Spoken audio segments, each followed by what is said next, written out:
नमस्कार, प्रदेश का number 1 news channel news 18 Rajasthan पर आप सभी का बहुत स्वागत। मैं हूं आपके साथ हेमंत कुमार। शाम के 7 बजने वक्त हो चला आपके पसंदीदा बुलेटिन महारो राजस्थान का शुरुआत करेंगे इस वक्त की सबसे बड़ी खबर के साथ। राजधानी जयपुर से इस वक्त की सबसे बड़ी खबर मिल रही है, जहां जेडीए जोन 9 में एसीबी ने बड़ी कार्रवाई की है।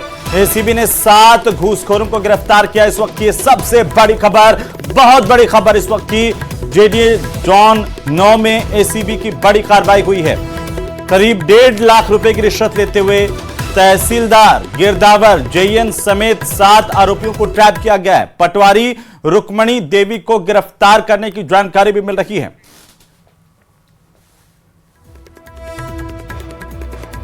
इस वक्त की बहुत बड़ी खबर, बड़ी जानकारी है इस वक्त की। एसीबी ने बड़ी कार्रवाई की है। प्रदेश में भ्रष्टाचार निरोधक ब्यूरो की एक के बाद एक बड़ी कार्रवाई नजर आ रही है।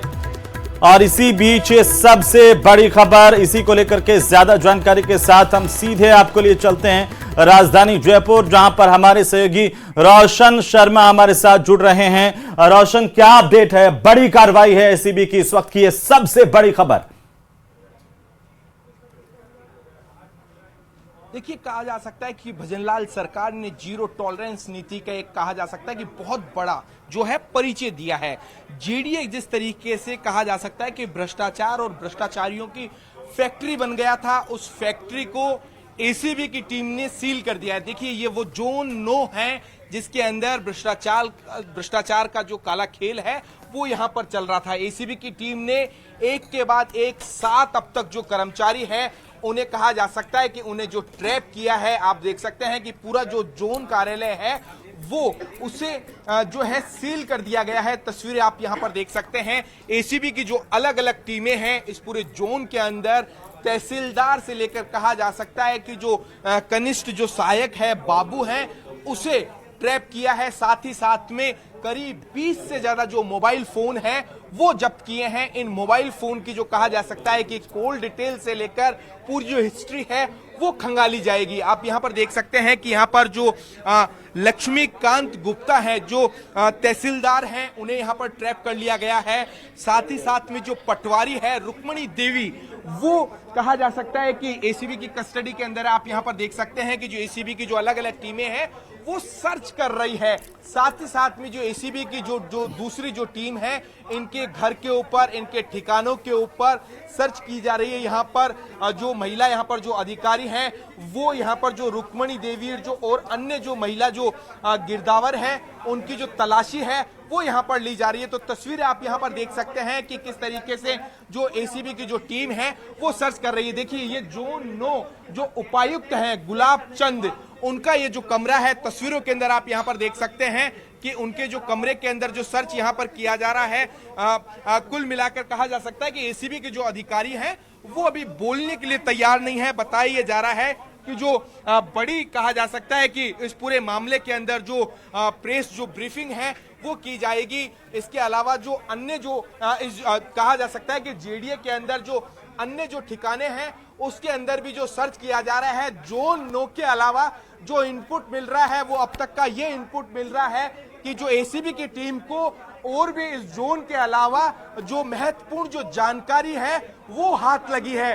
तस्वीरें आप यहां पर देख सकते हैं। जेडीए के अंदर कहा जा सकता है कि जो भ्रष्टाचार और जो भ्रष्टाचारी हैं उनकी जो फैक्ट्री वो यहां पर थी कि किस तरीके से यहां पर पट्टा जारी करने की एवज में जो कनिष्ठ सहायक बाबू से लेकर कहा जा सकता है कि जो पूरी चेन है वो पूरी तरीके से रिश्वत के बिना काम नहीं करती थी। आज इन तमाम लोगों को करीब 1.5 लाख रुपए की नगद राशि के साथ में रंगे हाथों यहां पर रिश्वत लेते हुए यहां पर गिरफ्तार किया है। आप यहां पर देख सकते हैं तस्वीरों के अंदर यहां पर जो रिकॉर्ड है वो रिकॉर्ड भी यहां पर जो जब्त यहां पर किया गया है। और अब एसीबी की टीम यहां पर किस तरीके से इन जो आरोपी हैं इन्हें यहां से लेके जाने की जो कहा जा रहा है कि यहां पर जो तैयारी है वो यहां पर जो करती हुई यहां पर दिखाई दे रही है। कुल मिलाकर अब इस पूरे मामले के अंदर जो एसीबी के अधिकारी हैं वो कुछ भी कहने के लिए तैयार नहीं है, लेकिन कहा जा सकता है कि एसीबी की एक बड़ी जो कार्रवाई है वो की गई है जेडीए के अंदर। जिस तरीके से जो भ्रष्टाचारी हैं, जो भ्रष्टाचार जो कर रहे थे, उन्हें रंगे हाथों एसीबी की टीम ने पकड़ा है।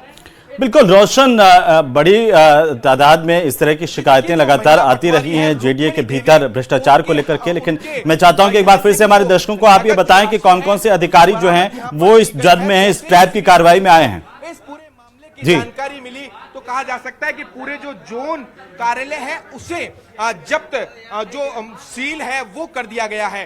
तो तस्वीरें आप देख सकते हैं कि मेरे सहयोगी दिलीप चेची यहाँ पर दिखाने की यहाँ पर कोशिश कर रहे हैं यहाँ पर कि किस तरीके से यहाँ पर जो कहा जा सकता है कि इस पूरे भ्रष्टाचार के अंदर जो इन्वॉल्व यहाँ पर जो कर्मचारी थे, जो तहसीलदार से लेकर पटवारी गिरदावर वो तमाम जो लोग थे, उन्हें कहा जा सकता है कि एसीबी ने जो अरेस्ट यहां पर कर लिया है, उनके ठिकानों से सर्च जो है वो की जा रही है। अब देखना यह होगा कि एसीबी को इसके अलावा क्या कुछ जानकारी मिलती है, लेकिन जानकारी ऐसी भी मिल रही है कि एसीबी की जो एक टीम जो और है वो जेडीए के और किसी जो जोन के अंदर सर्च यहां पर कर रही है। अभी कुछ ही देर में जो एसीबी के जो अधिकारी हैं, देखिए यहां पर जो नजर आ रहे हैं, वो कुछ ही देर में प्रेस ब्रीफिंग करेंगे मीडिया से। बिल्कुल रोशन, नजर बनाए रखिए, सबसे बड़ी खबर पर अपडेट हम आपसे लेते रहेंगे। न्यूज 18 राजस्थान पर सबसे पहले, सबसे तेज इस वक्त की सबसे बड़ी खबर हम आपको बता रहे हैं,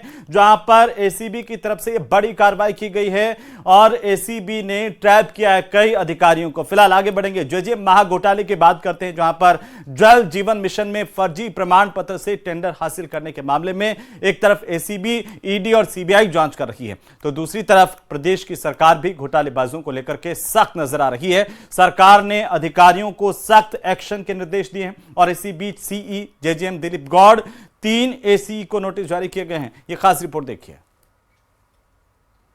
जल जीवन मिशन घोटाले को लेकर सरकार सख्त, दोषी अधिकारियों पर कड़े एक्शन के निर्देश, रिकॉर्ड गायब करने वालों पर भी होगी कड़ी कार्रवाई। जल जीवन मिशन में घोटालेबाजों के खिलाफ अब सरकार एक्शन मोड में आ गई है। मुख्यमंत्री भजनलाल शर्मा के निर्देश के बाद जलदाय विभाग के अधिकारियों ने जल जीवन मिशन घोटाले की एक नए सिरे से जांच की। इरकॉन कंपनी से फर्जी सर्टिफिकेट जारी करने के मामले में राज्य सरकार द्वारा करवाई गई जांच में बहुत बड़े पैमाने पर गड़बड़ी पाई गई। अब जलदाय प्रशासन ने संबंधित 3 एडिशनल चीफ इंजीनियर को नोटिस जारी किए हैं। जलदाय मंत्री कन्हैयालाल चौधरी के निर्देश पर जल जीवन मिशन में घोटालेबाजों की जांच कराई गई। जल जीवन मिशन के घोटालेबाजों के खिलाफ राज्य सरकार अब एक्शन में आ गई है। मुख्यमंत्री भजनलाल शर्मा के निर्देश के बाद जलदाय विभाग के अधिकारियों ने जल जीवन मिशन घोटाले की एक नए सिरे से जांच की है। इरकॉन कंपनी से फर्जी सर्टिफिकेट जारी करने के मामले में राज्य सरकार द्वारा करवाई गई जांच में बहुत बड़े पैमाने पर अनियमितताएं सामने आई हैं। इन अनियमितताओं के बाद दोषी अधिकारियों पर किसी तरह की कार्रवाई नहीं की जा रही थी। ईसी जेजेएम दिलीप गौड़ ने जिन 3 एडिशनल चीफ इंजीनियर को नोटिस जारी किया, उनमें additional chief engineer Amitabh Sharma, Lalit Kishore Karol, Hukumchand Verma का नाम शामिल है। नोटिस के जवाब के लिए 7 दिन का वक्त दिया गया है। अब जलदाय प्रशासन ने संबंधित 3 एडिशनल चीफ इंजीनियर को नोटिस जारी किए हैं। Amitabh Sharma additional chief engineer Jaipur, Hukumchand Verma region 1 और Lalit Karol additional chief engineer Arwal को ये नोटिस जारी किए गए हैं, जिसमें जलदाय प्रशासन ने साफ तौर पर ये लिखा है कि जो दोषी अधिकारी हैं उनके खिलाफ 7 दिन में एक्शन टेकन रिपोर्ट जलदाय प्रशासन को पेश की जाए। इरकॉन के फर्जी सर्टिफिकेट से 900 करोड़ के घोटाला मामले में सरकार ने साफ कर दिया है कि अब दोषी अधिकारियों को बख्शा नहीं जाएगा। रिकॉर्ड गायब करने वाले हों या फिर माप पुस्तिकाएं गायब करने वाले या फिर फर्जी इनवॉइस से भुगतान करने वालों पर कड़ी कार्रवाई की तैयारी है। जलदाय प्रशासन ने जो रिकॉर्ड तलब किया है, उसमें जो रिकॉर्ड गायब किया गया है उसमें वित्तीय एवं प्रशासनिक स्वीकृति के साथ साथ टेक्निकल स्वीकृति, डिजाइन ड्राइंग की approval, QA plans, pre dispatch inspection report, quality testing report, inspection report भी मांगी गई है। साथ ही ये कहा गया है कि ऐसे अधिकारी जिन्होंने ये दस्तावेज गायब किए हैं उनके खिलाफ 16 सीसीए के तहत कार्रवाई की जाए। इसके अलावा मेजरमेंट बुक रिपोर्ट यानी जिन कार्यों की माप पुस्तिकाएं होती हैं वो माप पुस्तिकाएं लगभग 238 ईडी और एसीबी ने ठेकेदार के ठिकानों से जब्त की। आइए अब आपको समझाते हैं कि जल जीवन मिशन घोटाला आखिर है क्या। जल जीवन मिशन हर घर तक नल से जल पहुंचाने वाली योजना है। इसके कुल बजट का आधा हिस्सा केंद्र सरकार को और आधा राज्य सरकार को देना था। सबसे पहले सांसद किरोड़ीलाल मीणा ने इसमें घोटाले की बात उठाई। आरोप है कि नियम कायदे तोड़कर गणपति ट्यूबवेल और श्री श्याम ट्यूबवेल कंपनी शाहपुरा को ठेका दिया गया। आरोप है कि दोनों कंपनियों ने 900 करोड़ का घोटाला किया। जानकारी के मुताबिक गणपति कंपनी ने फर्जी दस्तावेज के आधार पर 2 साल में 900 करोड़ के वर्क ऑर्डर लिए। घोटाले में पीएचडी के कई अधिकारी शामिल रहे। घोटाले के बारे में किसी को पता ना चल सके, इसके लिए ईमेल आईडी और प्रमाण पत्र भी फर्जी बनाए गए हैं।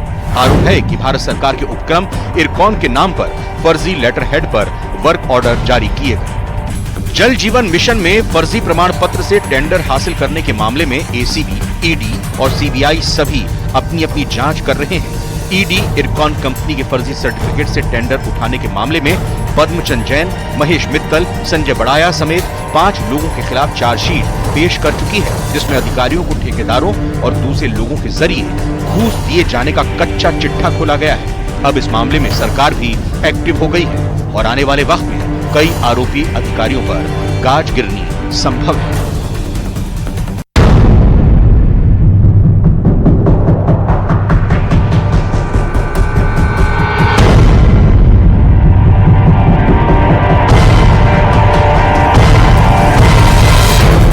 राज्य सरकार अब जल जीवन मिशन महाघोटाले में इरकॉन कंपनी के फर्जी सर्टिफिकेट से 900 करोड़ के जो टेंडर जारी किए गए थे, इसकी विस्तृत और संपूर्ण जांच करवा सकती है, क्योंकि अभी तक सिर्फ सैंपल जांच हुई थी जिसमें बहुत बड़े पैमाने पर अनियमितताएं सामने आई हैं। कैमरा पर्सन अविनाश शर्मा के साथ राकेश शर्मा, न्यूज 18 राजस्थान, जयपुर।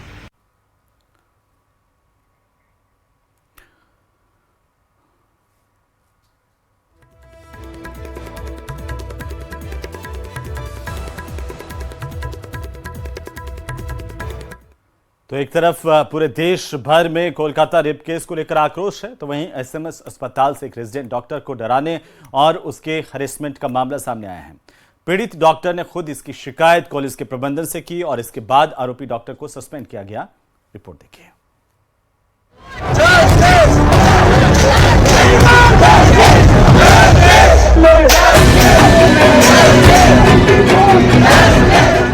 एसएमएस अस्पताल की रेजिडेंट डॉक्टर के गंभीर आरोप, साथ ही रेजिडेंट डॉक्टर पर लगाया हैरेसमेंट का आरोप। पीड़ित की शिकायत पर आरोपी डॉक्टर सस्पेंड।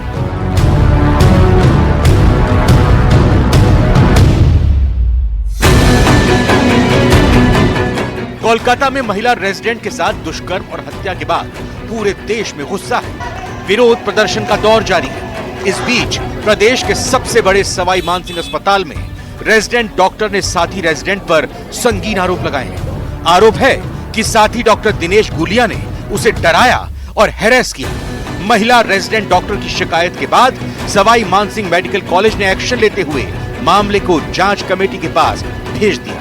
जांच कमेटी की सिफारिश के बाद आरोपी डॉक्टर दिनेश गुलिया को 5 दिन बाद सस्पेंड कर दिया गया है। उत्पीड़न जो कमेटी थी उसने हमें एक रिपोर्ट दी, उसमें उन्होंने उसके सस्पेंशन का एडवाइस किया। हमने उसको रिपोर्ट आने की 1 घंटे के अंदर उसको सस्पेंड कर दिया है। अब कितनी सजा उसकी होनी है मेजर, वो हमारी एक दूसरी कमेटी है, वो उसको तय करेगी, बट तब तक वो सस्पेंड ही रहेंगे। शिकायत में पीड़ित रेजिडेंट ने डॉक्टर दिनेश गुलिया पर शारीरिक संबंध के लिए दबाव बनाने के भी आरोप लगाए हैं। शिकायत के बाद पीड़ित के इनकार करने पर उसे सबक सिखाने की धमकी दी गई, जिसके बाद पीड़ित रेजिडेंट ने कॉलेज प्रशासन से मदद की गुहार लगाई।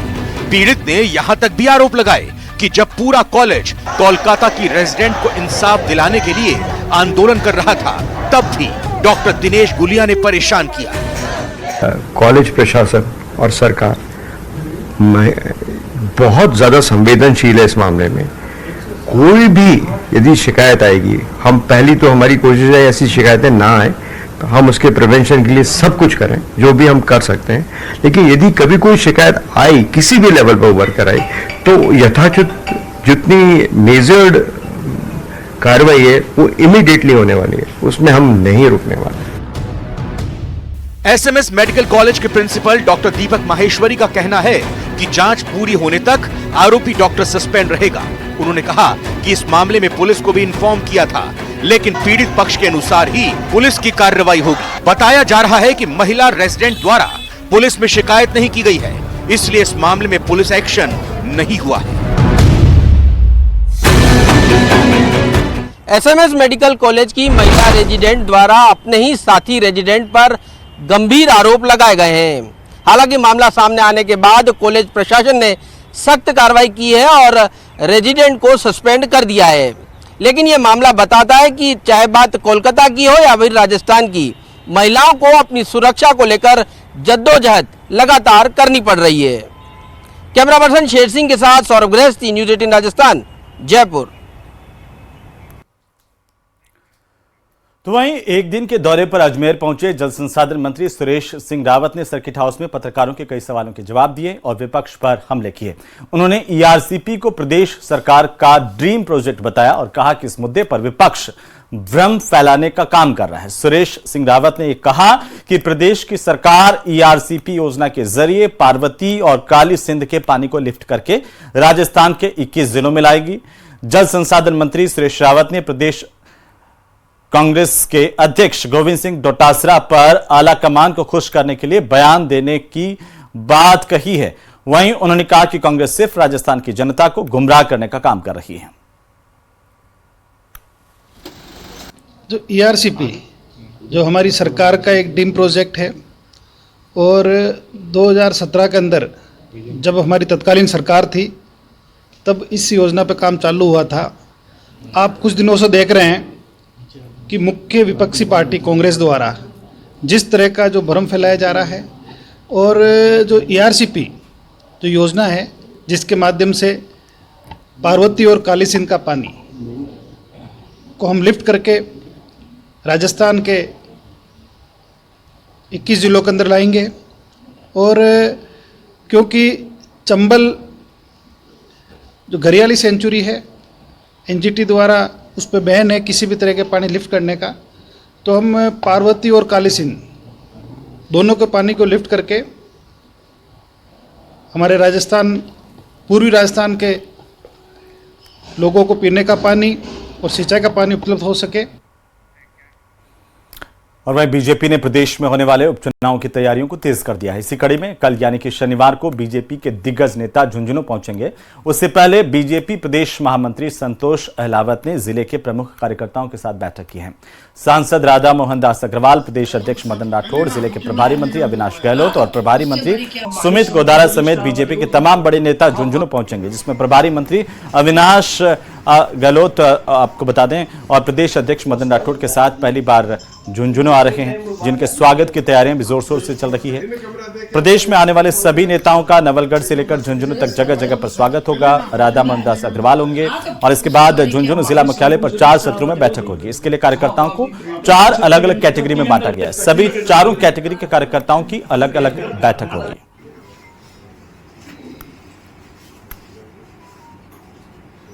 24 अगस्त को हमारे प्रदेश के हमारे मुखिया भारतीय जनता पार्टी के मदन जी राठौड़ और हमारे प्रदेश में राधा मोहन जी दास को अभी संगठनात्मक जिम्मेदारी दी है, प्रभारी लगाए हैं उनको, वो और हमारे प्रभारी मंत्री अविनाश जी और चुनाव की दृष्टि से जिनको सुमित जी गोदारा को लगाया है, जो हमारे सारे नेता लोग आने वाले हैं। और यहाँ भी हम मंडल अध्यक्ष से लेकर शक्ति केंद्र संयोजकों तक से बातचीत वो करेंगे।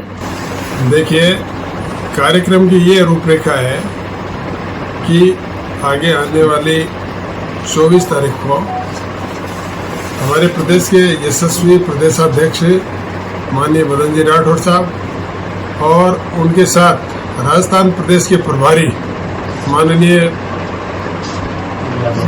राधा मोहन दास जी अग्रवाल झुंझुनू जिले के प्रवास पर है। विशेष रूप से उपचुनाव जो होने हैं विधानसभा के, उसकी दृष्टि से संगठनात्मक बैठकें लेंगे वो। और अब खबर केंद्रीय वित्त मंत्री को लेकर। केंद्रीय वित्त मंत्री निर्मला सीतारमण उदयपुर के दौरे पर हैं। उन्होंने हिरणमगरी सेक्टर 14 में जीएसटी भवन का लोकार्पण किया है। साथ ही वित्त मंत्री निर्मला सीतारमण ने वैदिक मंत्रोच्चार के साथ आरती की। आरती के बाद फीता काटकर जीएसटी भवन का शुभारंभ करते हुए पट्टिका का अनावरण भी किया। निर्मला सीतारमण ने जीएसटी अधिकारियों से कहा कि जीएसटी को लेकर किसी के भी शुरुआत में सख्त प्रेशर नहीं बनाना चाहिए और इसकी जरूरत तो आखिरी प्रक्रिया में होनी चाहिए। उन्होंने कहा कि सूचना के आदान प्रदान पर हमें ध्यान देना चाहिए।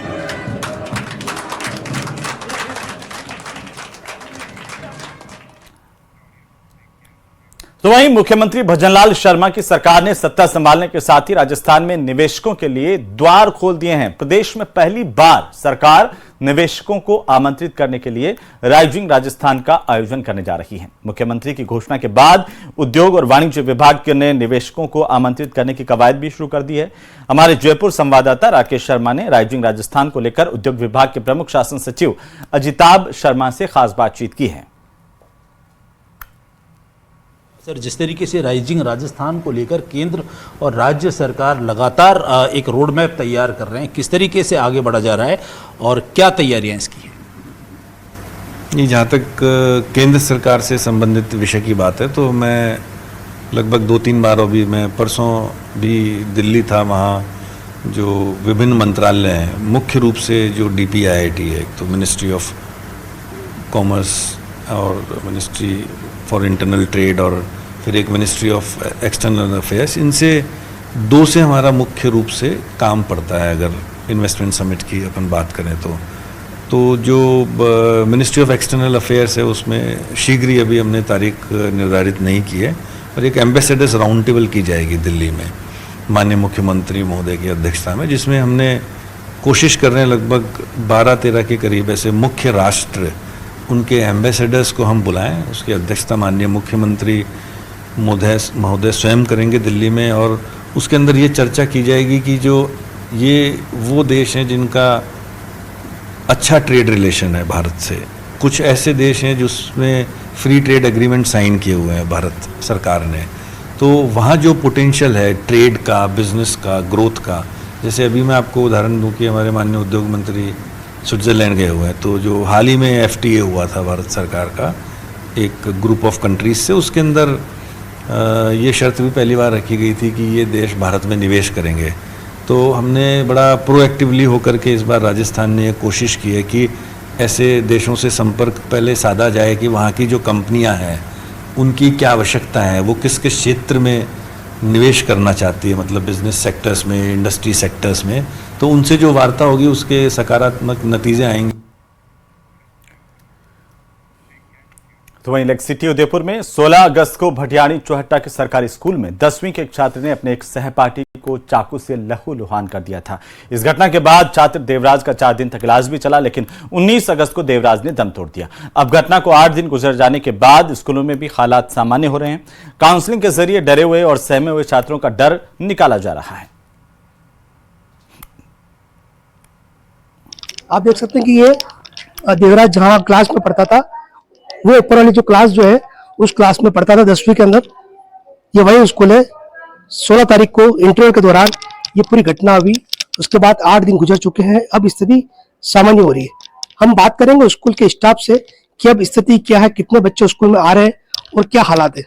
जी मैडम, अब क्या स्थिति है? 8 दिन गुजर चुके हैं। सर 8 दिन गुजर चुके हैं और बिल्कुल नॉर्मल है, क्योंकि पहले रक्षाबंधन था, फिर भारत बंद का ऐलान था तो नेट बंद था, बच्चों तक नहीं सूचना पहुंच पाई थी। अब सब बच्चों के हर क्लास का व्हाट्सएप ग्रुप बना हुआ है और उस पर हमने सब अभिभावकों से बात भी की है पर्सनली। हर टीचर ने, हर क्लास टीचर ने अपने स्टूडेंट से, और नो डाउट आज की डेट में स्ट्रेंथ है। कल नहीं थे क्योंकि सब बच्चे कंफ्यूज थे कि आना है या नहीं आना है, और आज वापस सामान्य स्थितियों में प्रेयर हुई है, क्लासेस चल रही है नॉर्मली। 12th में पूरे बच्चे आए हैं। जो बोर्ड क्लासेस है उनकी स्ट्रेंथ बहुत अच्छी है, 12th की है या फिर 10th की बोलूँ मैं, 10th में भी स्ट्रेंथ जो है वो 50% से ऊपर बच्चे आए हैं। बाकी क्लासेस में भी सारी नॉर्मल स्थिति है और धीरे धीरे जो पेरेंट्स हैं जैसे पूछने आ रहे हैं कि कल आना है या टेस्ट है, तो अब इनके 28 तारीख से टेस्ट है तो वापस कंटिन्यू है, तो नो डाउट फुल स्ट्रेंथ बहुत जल्दी 1-2 दिन में वापस से जी देखिए, बिल्कुल ये स्कूल के स्टाफ है जिन्होंने बताया कि अब 8 दिन गुजर चुके हैं तो स्थिति धीरे धीरे सामान्य हो रही है और हर क्लास में जो बच्चे हैं उनकी संख्या भी धीरे धीरे बढ़ रही है, क्योंकि जो मंजर उस दिन था, उस दिन बच्चों में जो डर और खौफ था वो धीरे धीरे अब जो यहाँ के टीचर्स है, यहाँ के जो अभिभावक है, धीरे धीरे उसको दूर कर रहे हैं ताकि बच्चे फिर से पढ़ सके और स्थिति सामान्य हो सके। नजदकनी, न्यूज़ 18 उदयपुर। तो वहीं श्रीगंगानगर जिले के सूरतगढ़ कस्बे में एक 4 साल की मासूम के साथ दुष्कर्म का मामला सामने आया है। जानकारी के मुताबिक दुष्कर्म का आरोप रिश्ते के नाना पर लगा है। पीड़ित बच्ची की मां की शिकायत पर सूरतगढ़ सिटी थाना पुलिस ने मुकदमा दर्ज कर लिया है।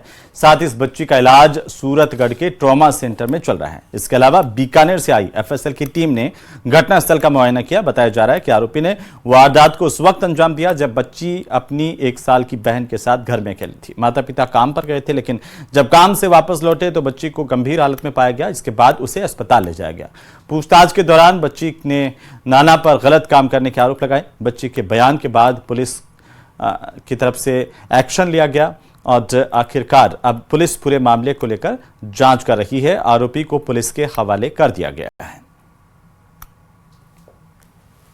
सूरतगढ़ सिटी थाने के अंदर मुकदमा दर्ज हुआ है जिसमें नाबालिग बालिका के साथ में बलात्कारी घटनाएं संबंध में है, जिसके संबंध में बच्चे का उपचार चल रहा है और बयान ले लिए हैं और अनुसंधान चल रहा है। एमओबी और एफएसएल टीम को बुलाया है। और इसी बीच बांसवाड़ा से इस वक्त की सबसे बड़ी खबर हम आपको बता दें, इंस्टाग्राम पर रील बनाना भारी पड़ गया। सदर थाना पुलिस की तरफ से सरपंच के बेटे की गिरफ्तारी हुई है। सरपंच के बेटे ने पिस्टल के साथ रील बनाई थी। यह बड़ी खबर इस वक्त की। इंस्टाग्राम पर रील बनाना सरपंच के बेटे को भारी पड़ा है। बहरहाल पुलिस ने कार्रवाई की है। इंस्टाग्राम पर रील बनाने के दौरान ये तस्वीरें सामने आई थी और इसी पर बड़ी कार्रवाई की गई है। लोधा सरपंच के बेटे दीपक को पुलिस ने हिरासत में ले लिया है। ये आरोप है कि किस तरीके से सरपंच के बेटे ने इंस्टाग्राम पर यह रील बनाकर उसे वायरल की।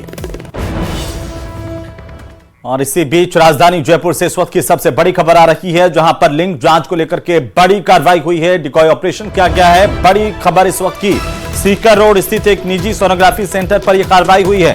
कोटा निवासी महिला दलाल हेमलता गिरफ्तार की गई है। दलाल ने 70,000 रुपए में भ्रूण लिंग परीक्षण कराने की बात कही है। पीसीपीएनडीटी सेल की तरफ से यह डिकॉय ऑपरेशन किया गया है। डिकॉय ऑपरेशन के दौरान डिकॉय गर्भवती ने 20,000 रुपए ऑनलाइन ट्रांसफर किए।